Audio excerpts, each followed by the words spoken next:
And now I'm going to demonstrate on how we can use visual prompt to help our children to hop one foot forward independently. So now I have a picture of Benny's and hop. Here is a picture of Benny's and here is a picture of hop as a visual prompt later on that I'm going to use for our children or for my children to hop one foot forward independently.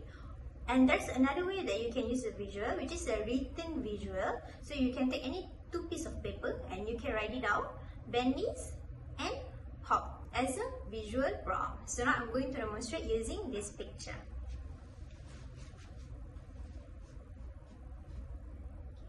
Ready?